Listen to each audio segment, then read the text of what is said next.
the Holy Spirit is probably the one person of the Trinity out of the three that the church has most confusion about or most disputes about. Because generally when you talk about God the Father, you know kind of who you're talking about. When you're talking about Jesus, you know who Jesus is and what Jesus has said. But when you talk about the Holy Spirit, there seems to be some confusion and then honestly sometimes outright lies about who the Holy Spirit is and what he does. But in Acts chapter 2, what we see is the gift of the Holy Spirit, and it is a gift. Jesus says that the Father will give you the Spirit. We see the gift of the Holy Spirit come to the church, and we see the birth of the church. So Acts chapter 2 begins at this day of Pentecost. And it's a day when you've got not just the Jewish people there, but you've got people from all different kinds of regions, all different kinds of nations together. And in the midst of this, you see the disciples of Jesus. And in Acts chapter 2, here's what we see in the first several verses, that when the day of Pentecost arrives, they were all together in one place. And then in verse 2, suddenly there came from heaven a sound like a mighty rushing wind, and it filled the entire house where they were sitting. And we see this descendant of the Holy Spirit. It appeared to them, and it indwelled the disciples at the time. So the disciples, indwelt by the Holy Spirit, began speaking in different tongues, in different languages, and they begin proclaiming the gospel. They begin praising God. The people who are gathered from all different kinds of nations, they're confused, going, well, how come each one of us is hearing them in our own language? Aren't they Jews? Like, don't they have their own language? What is going on? Some people say, well, they're just drunk. And then other people's are still confused, come ask it. And then Peter gets up, and Peter preaches this great sermon proclaiming who Jesus is, what Jesus has done.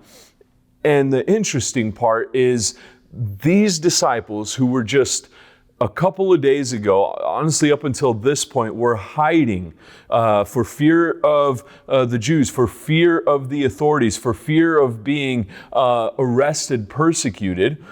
Now Peter gets up, and now they have this boldness to proclaim the gospel. Well, what happened? What happened was the Holy Spirit came, and in Acts chapter 1, Jesus told them in verse 4, do not depart from Jerusalem, but wait for the promise of the Father. And then Jesus tells them, you will receive power when the Spirit comes upon you. What happened, what gave them such courage and boldness to be bold in the faith, to proclaim the gospel, is the Holy Spirit in them. The Holy Spirit of God allowed them to now be bold, to now proclaim, and to now go, and this is the birth of the church. This is the birth of the gospel. And we see that this is the beginning of what we now have seen for 2,000 years, that Jesus saves, that the Holy Spirit comes upon believers, that we believe, and we are transformed. We are changed from our sin to now walk in righteousness. We are changed from those who were maybe living in fear, or those who were completely dead in their trespasses and sins, to now being completely alive in God.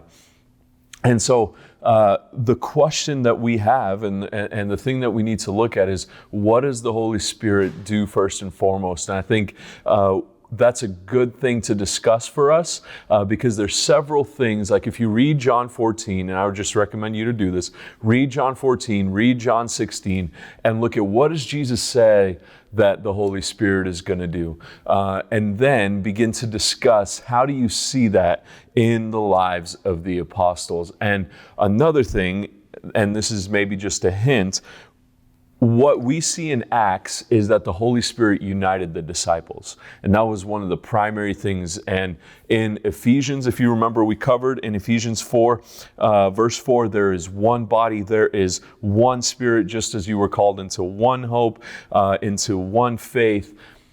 There is unity that the Holy Spirit brings. There's a lot of things that can divide us, but it's the Holy Spirit that unites. And you can imagine this great crowd from all different nations, and they're all together. And then Peter proclaims the gospel, and 3,000 souls are then added to the church. And I'm sure this is from all of those who were among them who heard. And so unity is definitely one of those things that the Holy Spirit does. So look at John 14, look at John 16, but then also consider what unites us. What is the thing that unites us? Yes, the Holy Spirit, but more specifically, how are we united as the church? And then lastly, if you've got some time, maybe consider where each person, the background that they came from, and how the Holy Spirit, how Jesus had saved them, and how all of us from all different backgrounds are now united in the church. Blessings to you as you take the time to consider some of these things. Again, 2,000 years this has been happening, and it continues to happen today. It's a marvel to think about our lives as those who are part of the church is not just meant to be lived out individually. It's not just meant to be lived out in our time, but it's meant to be lived out with all of those who have come before us and all those who will come after us. Blessings to you.